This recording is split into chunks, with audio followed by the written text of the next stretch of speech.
Good morning, class. Good morning, ma'am. Alright, you may take your seat. LJ, will you lead us a short prayer before we start our class? Let us all stand and let us pray.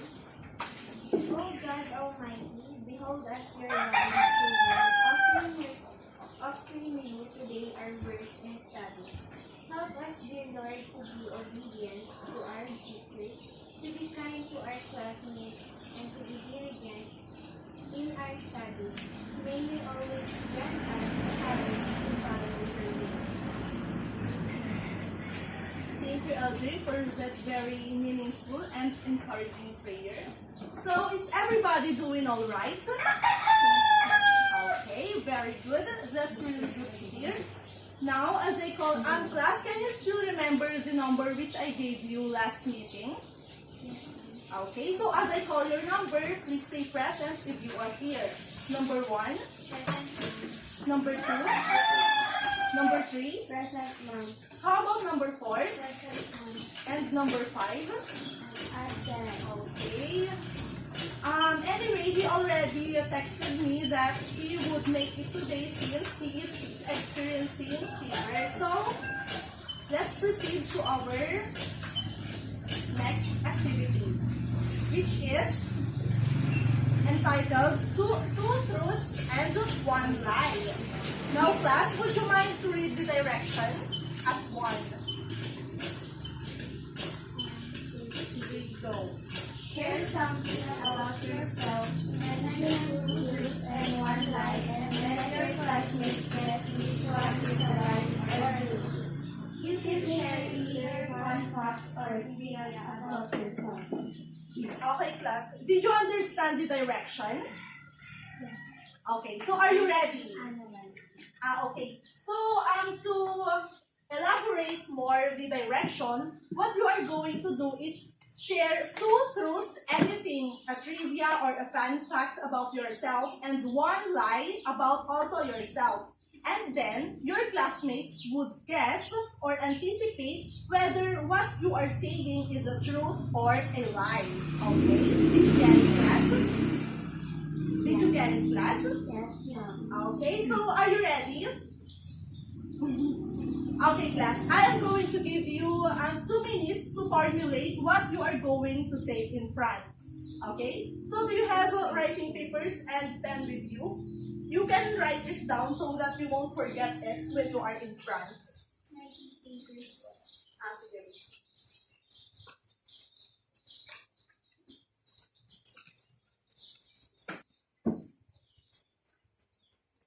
Okay, class, so your 2 minutes starts now.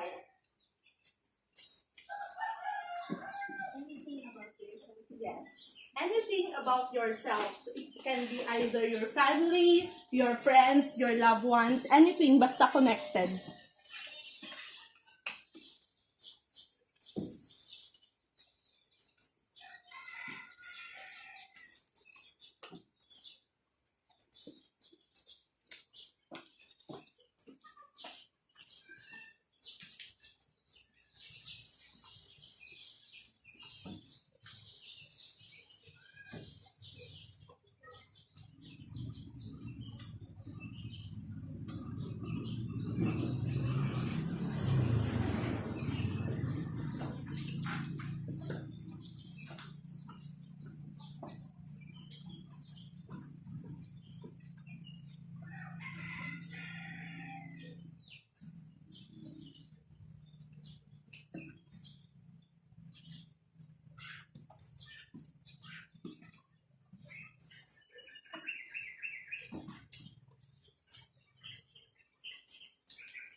on formulating your ideas.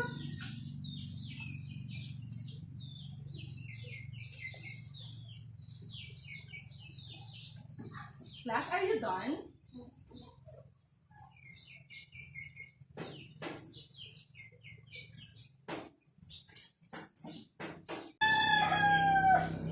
Okay, class, I guess you are done. Are you done, class? Okay, so who wants to volunteer? Okay, LJ, you may now come in front and say something about yourself. I have 4 pets. I am an honors student and I have 5 suitors. Okay, class. Okay, class. Which do you think are the truths and a lie there? Yes. Yes. Is it a truth or a lie? Okay. Now, the one truth is the honor student. How about the other one? 4 pets. 4 pets. Okay. How about the lie? Which one is a lie? Okay. Okay. So let's ask LJ if which is the truth or the lie. LJ, would you mind to say the correct answer? The truth is I have 4 pets and I am an honor student, and the lie is I have 5 suitors because my mom will allow to. Okay, very good, class. So you have guessed it right. So who's the next presenter? Jericho, would you mind to come in front?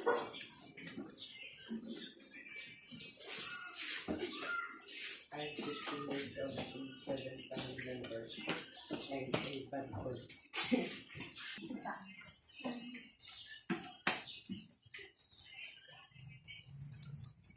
Go on.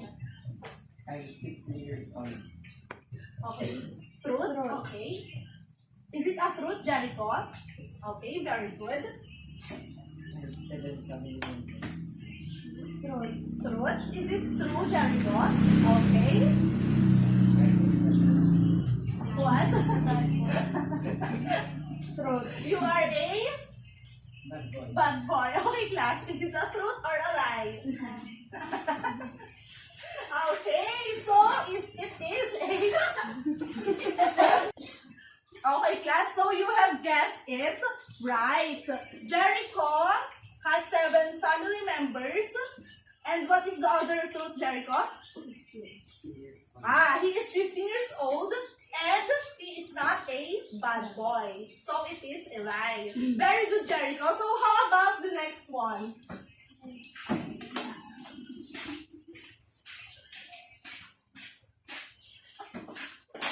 Three siblings. Okay, guess it, class. Lie. It's a lie? What makes you think that it's a lie? Nandun kami ng mama niya. Okay. How about the next? Industrious. Is it a truth or a lie? Okay, very good. It's a truth. Is it a truth, Maurice? Janine? Huh? Kind. Truth. Okay. Okay, so Janelle, would you mind to specify the truth, 2 truths and 1 lie, which you have stated earlier? You are? I am kind. And? Industrious. Okay, so that's the 2 truths. And how about the 1 lie? Physical. Okay, very good. Okay, for the last one, Maurice, would you mind to come in front? My favorite pet is a goldfish. Okay. It's a I lie? lie. Okay, why is it a lie? This is goldfish. Okay. I have 3 brothers and 1 sister. Okay, class. Yes, eh. Yeah. Truth. Okay. I play video games in my room. True. Truth. Truth. So, Maurice, did your classmates guess it right? Yes. Okay, very good. Okay, class, would you mind to give yourselves a round of applause for that? So, So, did you enjoy the activity, class? Yes, ma'am. So now that you have already know some facts, fun facts about your classmates, I hope that you would be able to get along more. Okay? So class, what do you think would be our lesson for today?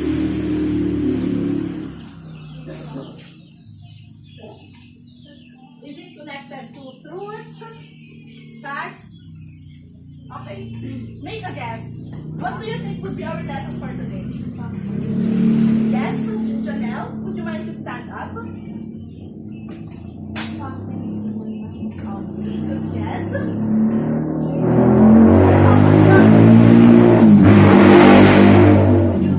Would you make a guess? Okay. So our topic for today is judging the relevance and worth of ideas, soundness of the author's reasoning, and the effectiveness of the presentation. Okay, class. So the internet, are you aware of the internet, class? Yes, Okay. So the internet or the cyberspace has nailed its job in providing necessary information for us to be knowledgeable and be aware of what is happening around the world. Do you agree with me, class? Okay. When you want to verify or confirm something, which is you are not so sure about it, what do you do? Do you search through the internet? Okay, through the Google. Okay. So class, we are going to tackle about the definition of relevance. Who wants to read the definition of relevance? Who wants to read it?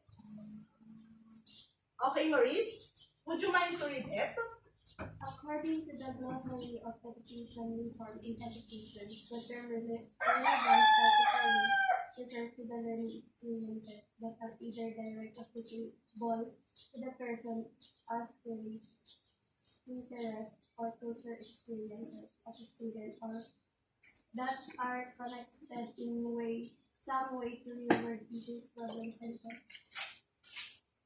Okay, very good. Thank you for reading. So that definition is according to the glossary of education reform. So here's another definition of relevance according to Cambridge Dictionary. Who wants to read it?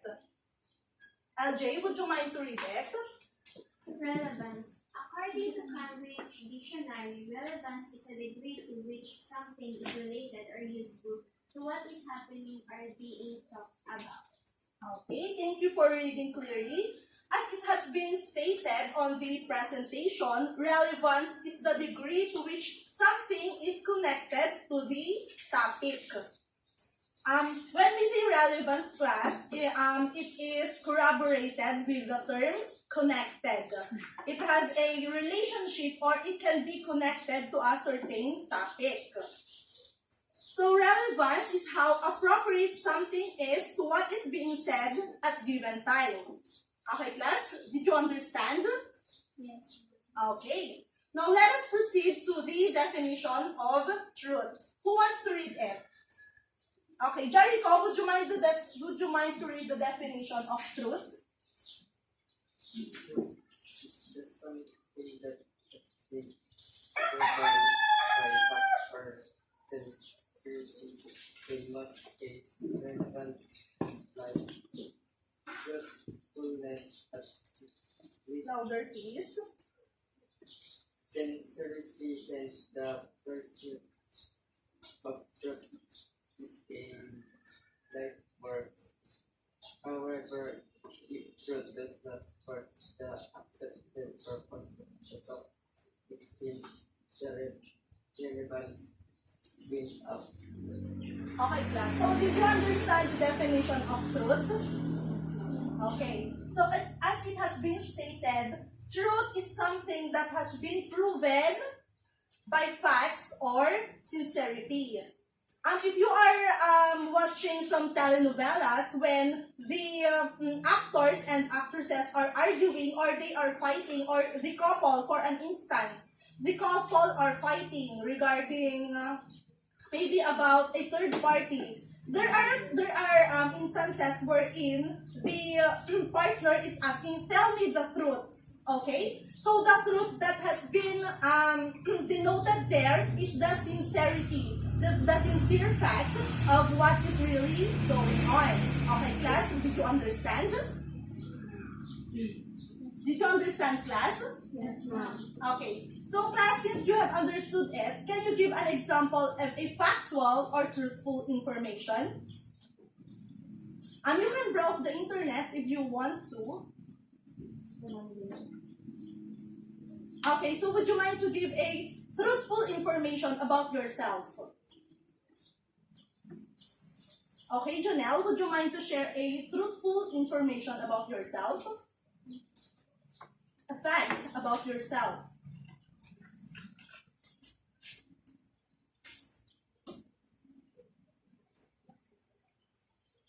Okay, so while Janelle is still thinking about her idea, LJ, can I hear something from you?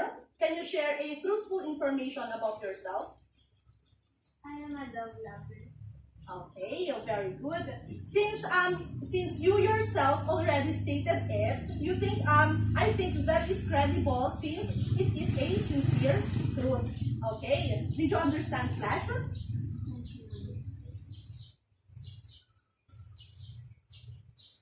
Now let's proceed to the tips on how to spot factual or truthful information on the internet. Okay, class, you can take down notes for you to use it for future purposes. So here are the tips. Who wants to read it? Okay, Maurice, would you mind to read it? Consider the source. Investigate the site you are viewing on or reading. Okay, class, so if you encounter a story or information from an unfamiliar source through the internet, you should consider the source. Investigate it, whether it is credible or reliable. So there are some of the sources through the internet that are said to be not credible are those who ends with that net or that org. It should be that gov, that edu, that ph. Those are the credible sources through the internet. So take note, class, you should be considering the source before believing the information. Okay, did you understand, class? Okay, so now let's proceed to the second tip. Okay, Jericho, would you mind to read it? With the headlines would be on previous in an effort to get Jericho, would you mind to stand up, please? Okay, go on. headlines should be in previous an effort to get clicks. So until the story you have to read into for details such as date name, etc. Okay. Class, so what have you understood about this tip? Read beyond. Okay, yes, LJ? You have to focus on the whole story. Yes, very good. That's very smart of you. When you encounter a provocative, a shocking, or an exciting headline through the internet, you must not what? You must not believe it easily.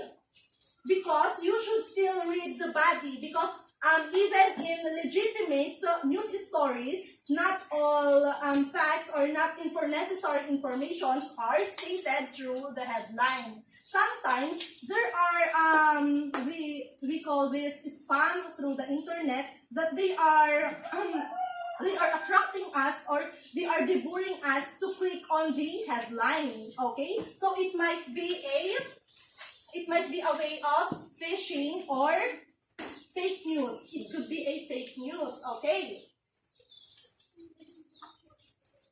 So when we see a headline, we should also bear in mind that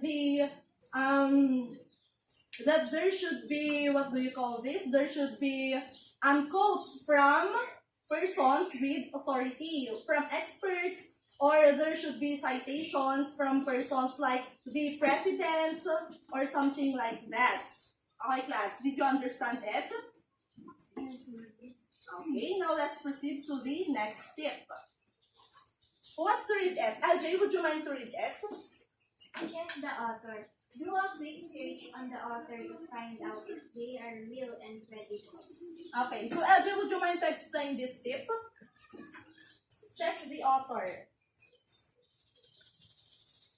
Okay, so one way, class, of checking the identity of the author, whether he or she is a legit or credible source of the information, is browsing through the internet, checking their Facebook or Twitter accounts. So, class, are you familiar with the blue check mark beside their name?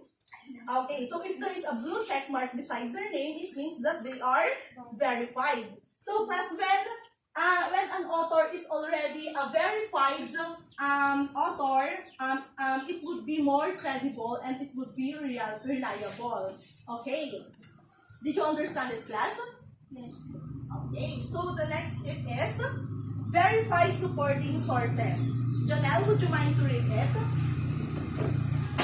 Determine if the given information actually supports the story. Okay. Janelle, what you have understood about this statement?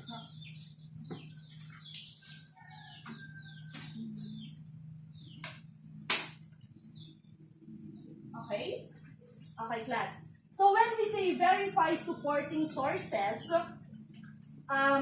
we should look on other, for example, you have read that Bongbong Marcos is already the president of the Philippines. So you have read it from one source. However, it's not yet proclaimed on the national television, right? Since the counting is still ongoing. So for you to verify it, you should look on another sources. You should look on another opinion for an instance. Okay, so you should look for other sources if they have also published the same news. So if the information has been published to multiple sources, it means that it is credible. Okay, did you understand it, class? Are you taking down notes? Yes. Okay, very good. Now let's proceed to the next tip. Who wants to read it? Okay, class, who wants to read it? Oh, Maurice, yes, please. Check the date. Reposting old news stories does not mean Maurice, would you mind to stand up, please? relevant Thank you. to current events. It should be updated. Okay. So, Maurice, what have you understood about this statement? Okay. So, when we say class, check the date. So, not all false stories, class, are fake news. Some also are true, but they are not updated. Okay, class. So, for an instance, you encountered a news story about the... okay, class, would you mind to give an example of the stories during 2021, the viral ones? About the siblings? Maguwad siblings. You have encountered it just now. How you thought that this is a credible source. However, it happened a long time ago. Although it is valid, it is a true story. However, it already happened a long ago. So it is not related to the current events. That's why we should check the date before reposting old news stories. Okay, did you understand it, class? Alright, for the last tip, who wants to read it? Save the last for best. Yes, LJ? Check your biases. Consider if your own beliefs could affect your judgment. Okay. So, as what it has been stated, class, consider if your own beliefs could affect your judgment. Bear in mind, class, that fake news is designed to feed your hopes, your fears, or your or your biases. There are times that we easily believe fake news because they are designed to fit our hopes. For example, there is a fake news that has been spreading about the social amelioration program. So because of our hopes to receive money from the government, we easily believe it. But it is a fake news since it has not been announced yet by the official page of the government. So bear in mind, class, it is important that we develop a critical mindset for us not to get fooled by the informations that are circulating through the internet. Okay, class. So, did you understand it? Okay, so what are the 6 tips that we have just discussed? Read as one. 1, 2, 3, go. Did you take down notes, class? Yes. Okay, so would you mind to voice out, speak out the 6 tips that we have just discussed?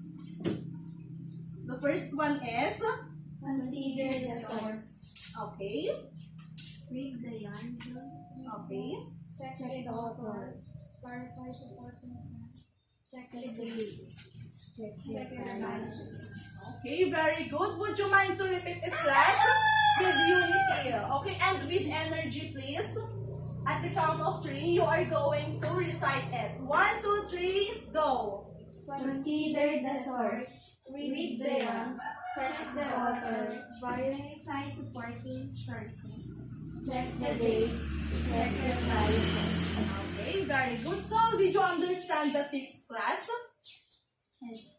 So, do you still have questions in mind before we proceed to the activity? There's none. So, if that's the case, then let's test your understanding through an activity. Okay, class. So, it would be a group activity which is entitled Showcase Your Talents. Okay, class. Would you mind to read the direction as one? 1, 2, 3, go. Think of a real-life scenario that portrays the difficulty of not knowing how to assess whether the information that you see online is factual or not. After that, you are going to act and represent the character of a scene which is not being chosen. Okay, class. So, did you understand the direction? Did you understand the direction, class? LJ is the only one who responded. Yes, ma'am. Okay. So, since you have understood it, make a circle and discuss with your group mates on which scenario you would choose to act or portray in front. You are given 10 minutes to accomplish the task. Okay, class? Would you mind to go to your groups now? No, you are grouped as one. LJ and Jericho, would you mind to go at the back and make a circle? Make a circle and discuss with your group mates.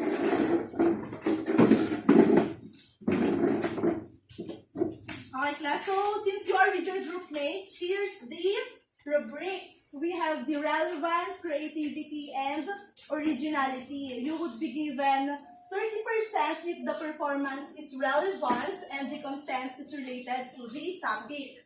And 40% for creativity if you have exceptionally performed. And 30% if your acting is genuine and original. Okay, class? Are you ready? Are you ready, class? Okay, so your timer starts now.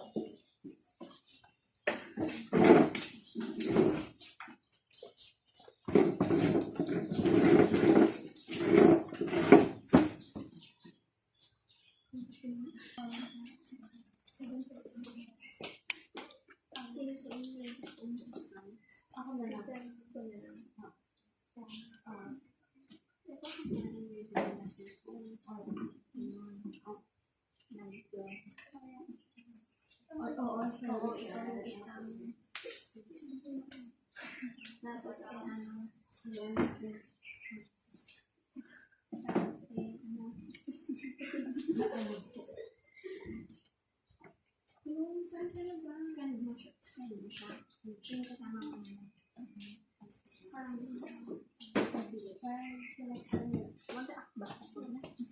gawin pa. Diba, ay notes ka lang dito. Diba, nag-send sa akin ng pagkakita. Diba, tumatara na lang ako dito. Kasi diba, kasi nawag ko sa pupunta kami sa sa Loto. Ay, kaya lagi sa sa mga Loto. Nag-iba ko rin natin. Kasi,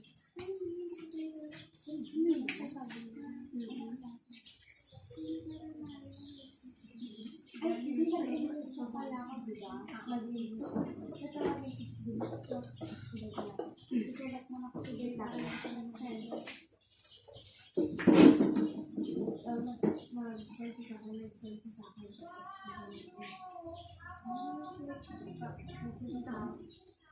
Yung DNA sa may ganyan din ako, sumabay sa school.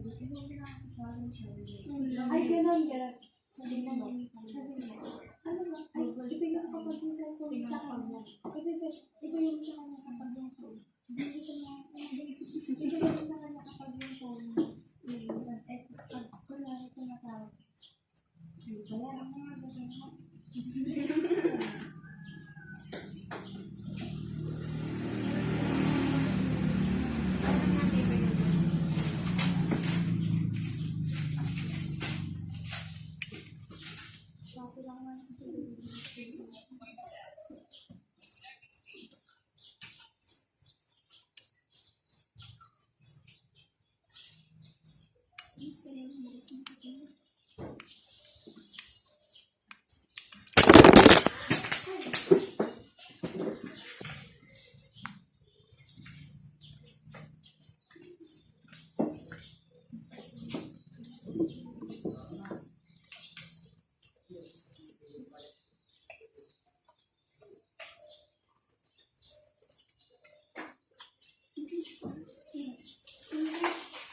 Ate, English ba? Oh, English.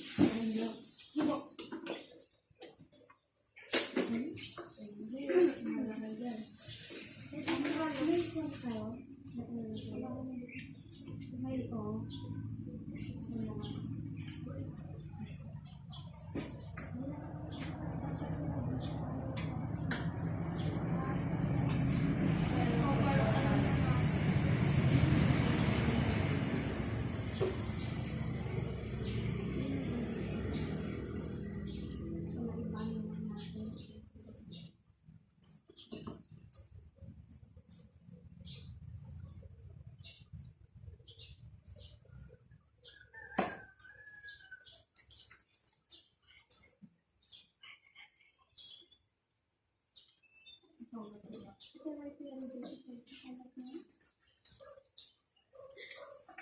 Walang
Here we will buy bread. Get your slipper. You get your slipper. Come now.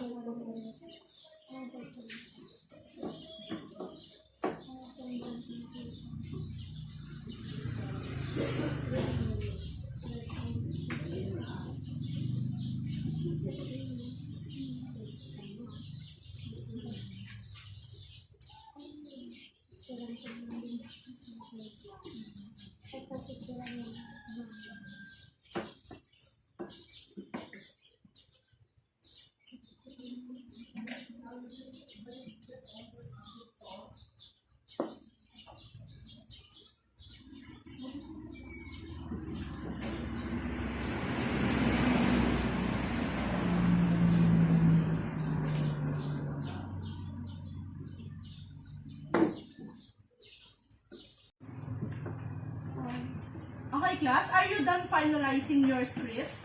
Yes, ma'am. Okay, very good. So, are you ready to perform in front? Yes, ma'am. Okay, very good. So, class, you may now come in front and do your presentation.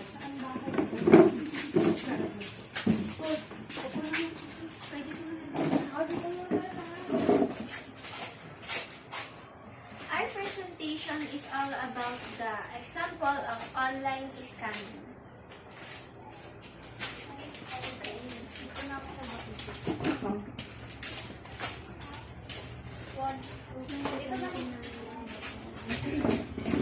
Uy, dyan ba? Mamaya na, punta ka muna din. Di ba pupunta pa tayo ng restaurant? Hurry. 1, 2, 3, go!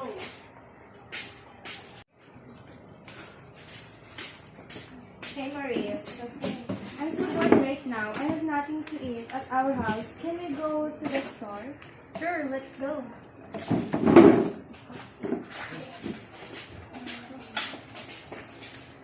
Can we have some to order of rice? Sure, ma'am. Just wait there for 5 minutes.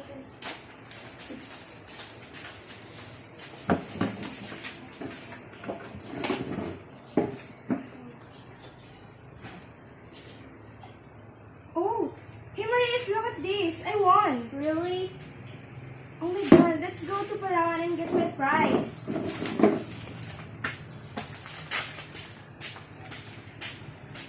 Hey, can I cancel my order? Oh, okay, ma'am. Sure. Thank you. Hey, Miss,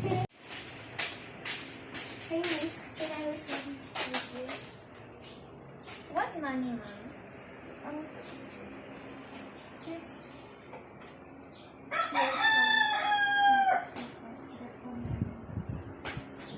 Will someone text me a message that I won 1,000,000 pesos?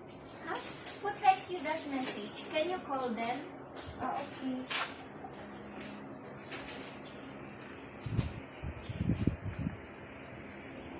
Hello, who is this? I received a message from you that I won 1,000,000. I won 1,000,000,000 pesos. Haha, it's a prank. How dare you! Oh, hey, Miss, I said it's a prank. I got scam. Please make sure that the one who texted you is verified account. That is a lesson learned to you and the both of you. Okay, thank you for the lecture, Miss. The lesson that we learned from what we did is don't be silly. Thank you.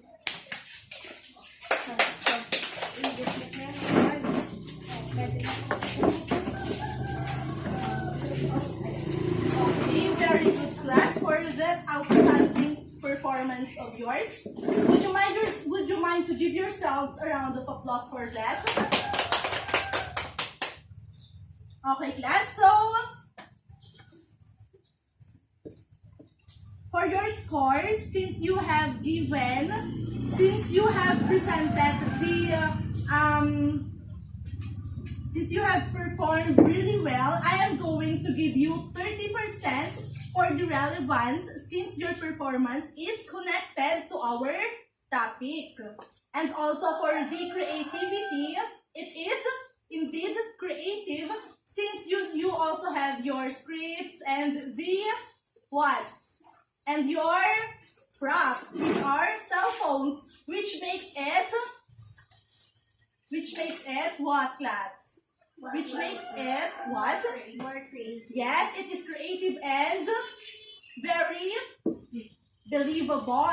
Okay? For the originality, class, although these scams are already common in our society nowadays, you have given a twist to it, which is you have included the characters, the exciting characters which are going to Palawan after receiving a spam message. So all in all, I am giving you a 100% for that class. So clap yourselves for that achievement. Okay. Now let's proceed to the next part of our lesson, which is summarizing our topic. Wait na ang layo. Upo with your performance. It seems like I am watching a theater play from a expensive place. So class, did you enjoy the activity? Yes, ma'am. Okay, very good. Now, who among you can summarize the topic which we have discussed earlier? The tips. Who wants to recite the 6 tips that we have discussed? Anyone? Yes, LJ? Consider the source, read beyond, check the author, verify supporting sources, check the date, check your biases. Okay, very good, LJ. You have mentioned all these 6 tips.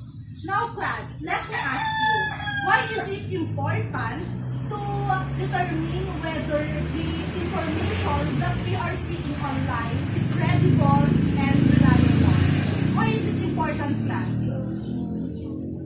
Yes, Maris? So we know Please stand up. it was fake or not. Okay, very good. We need to determine if it is fake or not for us not to be scammed or fooled. So, any other answer? What do you think is the importance of determining the relevance of the information? How about you, Janelle? Why is it important? Okay, I'll go back to you. How about you, LJ? Why is it important to determine the relevance and truthfulness of the information through the internet? Para hindi nice. Yes, very good. For us not to get scammed. Okay, class, it seems like you really understood our topic for today. Now, to test your knowledge, let us verify your knowledge through an activity which is true or false. Okay, Jericho, would you mind to read the direction, please? Read and analyze the sentence and decide whether the statement is true or false. Write capital letter T. It is true and that it is false. Okay, thank you, Jericho. It seems like you are already hungry. Okay, don't worry. It won't take long. It's only a short activity. Okay, class, did you understand the direction? Yes, ma'am. Okay. So, class, please bring out one-fourth sheet of paper. 1/2 rather.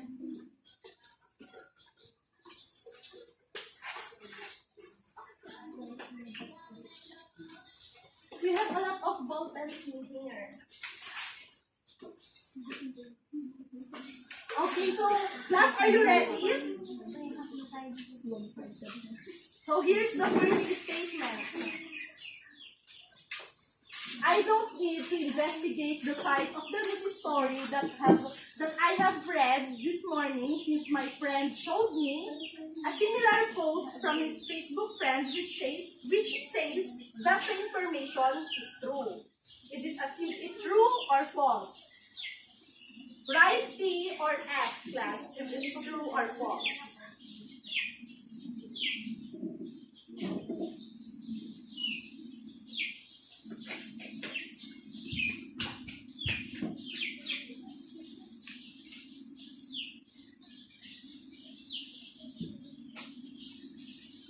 Okay, are you done, class? Number 2, I don't need to check the author because the content seems to be done by a professional and the photos are clearly taken.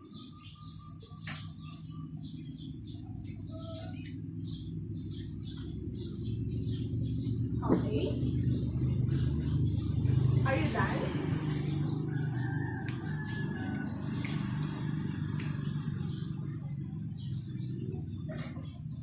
Number 3, since it was posted in the internet, I think it's true. Since it was posted in the internet, I think it's true.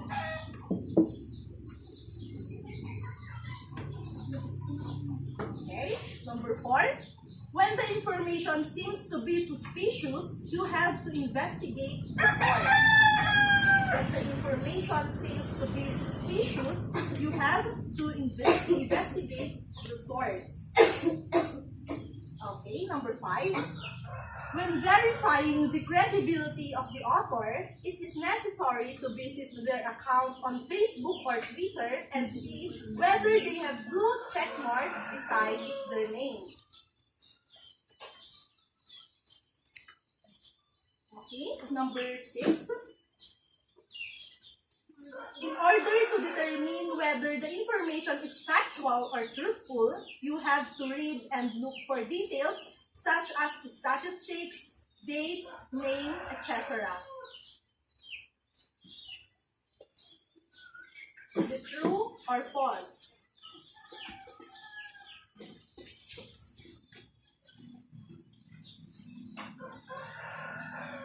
Okay, number 7. I should always compare the information I find online with at least 2 other sources. Compare the information I find online with at least 2 sources. Number 8. It is not necessary to assess the source of the information as long as it is relevant to the topic. It is not necessary to assess the source of the information as long as it is relevant to the topic. Number 9. Factual information does not really help in building effective communication.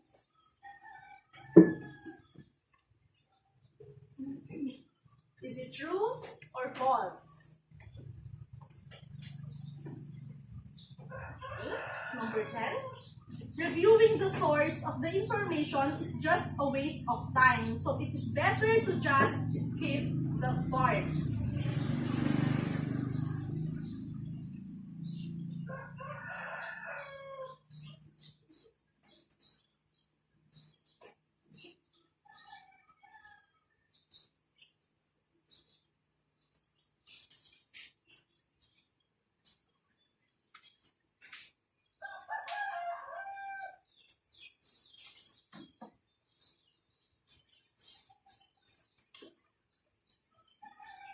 Okay, class, are you done? Yes, ma'am. So, exchange your papers to your seatmate and let us see whether you have answered correct. Okay, number 1, is it a true or a false? False. Okay, very good. It is false. How about number 2? Is it true or false? False. False. How about the others? Okay, why is it that it's true, Janelle? What makes you think that it's true? Porque professional na hindi mo na-check. Okay, so the answer is false. Even though the author seems to be professional, even though the structure of the statement seems to be professional, you still have to check the source. Okay? Yes, very good, LJ. How about number 3? What's your answer? Oh, false. Okay, it's a false. Not all the things that are posted on the internet are true. Okay, how about number 4? Is it true or false? Okay, very good. When the information is suspicious, you have to investigate the source. Okay, how about number 5? Is it true or false? Very good. It's true. We have to verify the credibility of the author. Okay. How about number 6? Is it true or false? Okay. How about the others? Is it true? Is it true, Janelle? Yes, class, it's true. We have to read and look for details for us to verify the content. How about number 7? Is it true or false? How about the others? Is it true or false? What have you written? Okay, the answer class, it's true. As it has been stated a while ago, we should compare the source of the information with other sources. Okay, how about number 8? Is it true or false? Okay, very good. It is necessary to assess the source. Okay, how about number 9? Is it true or false? False. Very good. It's false. And for the last one, is it true or false? False. Very good. It is not a waste of time to review the sources. So class, who got 10? Okay, very good. Let's clap for Maurice, who perfected the quiz. Okay, class, would you mind to clap for Maurice? Okay. Who got 9? Okay, very good, LJ. Let us also clap for LJ. Who got 8? Very good. And what about you, Jericho? 7? Okay, very good, class. Not bad. So would you mind to pass to me your answer sheet so that I can record it? Okay, class. So for your assignment, please copy your assignment, class.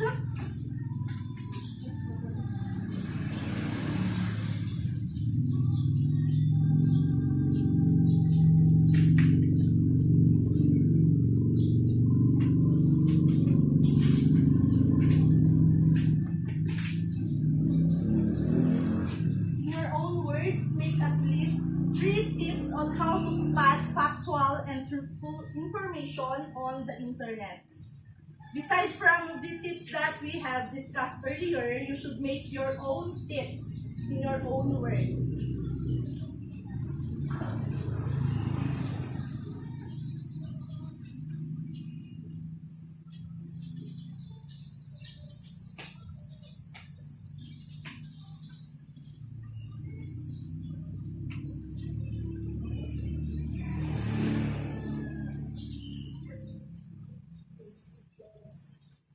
Okay, class, are you done copying your assignment?